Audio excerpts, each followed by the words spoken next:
Mayor चुनाव की बात कर रहे हैं क्या? जी बिल्कुल। गंदा पानी पी रहे हैं और ज़्यादा गंदा पानी पीऊंगा। ये तो जबरदस्ती एक स्टंट था बीजेपी का। नहीं, ये तो एक तानाशाही हिटलरशाही चल रही है। जीत तो कायदे में पब्लिक ने चुन दिया तो चुन दिया। आम आदमी पार्टी का ही कोई पार्षद अगर एंटी वोटिंग करता है तो ये तो जब ही पता चल पाएगा ना जब वोटिंग होगी।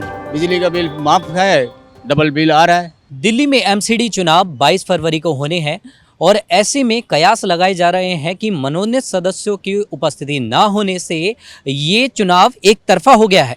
तो क्या है इस पर लोगों की राय, क्या समझते हैं वो इसको लेकर, कैसा इसको देखते हैं, आइए हम जानते हैं। सर, एमसीडी चुनाव दिल्ली में होने हैं अब 22 तारीख जो एक तय की गई है, उसमें अब ये मनोनीत सदस्य जो उसमें अब चुनाव में अब भागीदारी नहीं कर पाएंगे, तो क्या ये अब एक तरफा हो गया है? आम आदमी पार्टी इसका दावा करती है कि अब हमारी जीत होना तय है।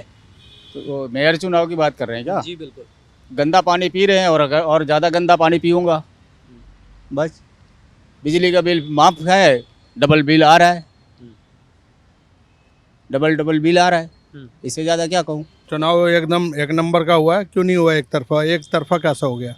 जी एक सब पब्लिक ने दी है वोट, जी। एक तरफा नहीं दिया। तो मेयर चुनाव जो होना है उसमें मनोनीत सदस्यों की अनुपस्थिति क्या ये तय कर देगी कि आम आदमी पार्टी की जीत तय है? बिल्कुल जीत है उसकी। उसने ईमानदारी का काम किया तो जीत होगी उसकी। नहीं, ये तो एक तानाशाही हिटलरशाही चल रही है। जीत तो कायदे में पब्लिक ने चुन दिया तो चुन दिया। केंद्र सरकार की बीजेपी की तानाशाही रही है। या हम क्या देख रहे हैं, पूरी पब्लिक देख रहा है, पूरा देश देख रहा है। हमारे जब पूरे बहुमत में सरकार होती है तो उसको चुना जाता है। जब बहुमत में केजरीवाल जी आ गए तो उनको दे देना चाहिए। उनको बीच में आंकड़ा नहीं लगाना चाहिए। नहीं होते तो एक बात सही थी, कुछ टूटते। जब उनके पास पूरे सदस्य मौजूद हैं, सारा कुछ है, तो बनाना चाहिए ना। कायदा तो ये कहता है। इन्हें दिया गरीबों ने वोट, आम आदमी पार्टी को। गरीब आदमी तबका आदमी ने दिया और उनको फ़ायदा भी किया। 8 साल हो गए एमएलए सीएम बने हुए भी उसे, और आज तक लोगों को फ़ायदा दिया, गरीब तबके को। किसी को मारा नहीं, किसी को लूटा नहीं। ये आम आदमी पार्टी का खासियत है। हम नहीं इसमें बीजेपी का कोई वो नहीं करते, हम पक्ष नहीं। हम आम आदमी पार्टी का, हम एक आम आदमी है। हमारा अधिकार है, हमने वोट दिया जो हमारा किसको देना है किसको नहीं देना। अब वो आदमी बिक जाए, विधायक बिक जाए तो वो भी गलत है। फिर आम आदमी का वैल्यू ही ख़त्म हो जाता है। देखिए, पहली बात तो अगर संविधान के हिसाब से देखा जाए तो मनोनीत पार्षद जो हैं कभी आज तक कभी उन्होंने वोटिंग करी नहीं और उन्हें वोटिंग का कोई राइट ही नहीं है। ये तो ज़बरदस्ती एक स्टंट था बीजेपी का जो वो करना चाह रहे थे। बार बार जो 2-3 बार जो चुनाव टाला गया मेयर का, वो इसी वजह से टाला है क्योंकि उनका प्लान यही था कि वो मनोनीत पार्षदों को शपथ दिलाने के बाद में और उनसे वोटिंग करवा सकें। नाम डाला है, ये है। तो क्या उनकी अनुपस्थिति से एक तरफा हो गया है? क्योंकि वोट तो पहले ही कहीं ना कहीं गिने हुए थे और अब जो ये आम आदमी पार्टी का दावा आ रहा है, तो क्या उसमें जीत हासिल हो पाएगी उन्हें? हाँ, आम आदमी पार्टी के बाद 151 का आंकड़ा है पूरा। अगर आप आंकड़ों के हिसाब से देखें तो एक तरफा आम आदमी पार्टी का मेयर बन रहा है। इसमें तो कोई दो राय वाली बात ही नहीं है। अगर उसके बावजूद भी लेकिन अगर आप कहीं ना कहीं देखें तो अभी हज कमेटी के भी एक चुनाव हुए थे जिसमें आम आदमी पार्टी अपना सालों से दबदबा बनाई हुई थी और अब उसमें बीजेपी की जीत हुई है और कहीं ना कहीं आम आदमी पार्टी के ही सदस्य उसमें से वॉकआउट करते हुए भी नजर आए। उसमें ऐसा हुआ है ना, उसमें कांग्रेस की मिली भगत से काम हो गया ना कि कांग्रेस के जो पार्षद थे उन्होंने उसमें गैर हाजिर होकर उन्होंने उनको एक तरफा दूसरे रास्ते से सपोर्ट कर दिया है।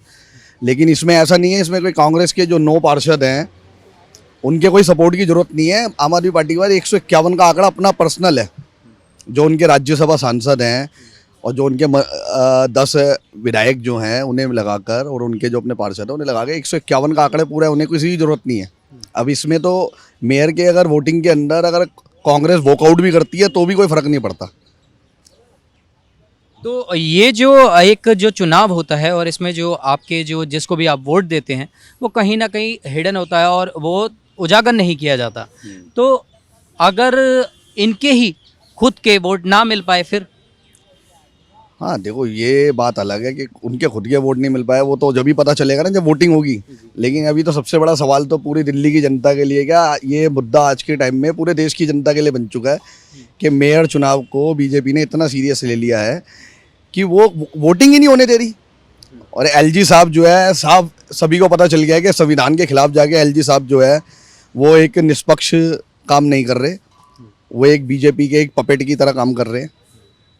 तो कुल मिला के ये है, वैसे तो अगर आंकड़ों के हिसाब से देखा तो एक तरफा मेयर आम आदमी पार्टी का बन रहा है, और बाकी आम आदमी पार्टी का ही कोई पार्षद अगर एंटी वोटिंग करता है तो ये तो जब ही पता चल पाएगा ना जब वोटिंग होगी।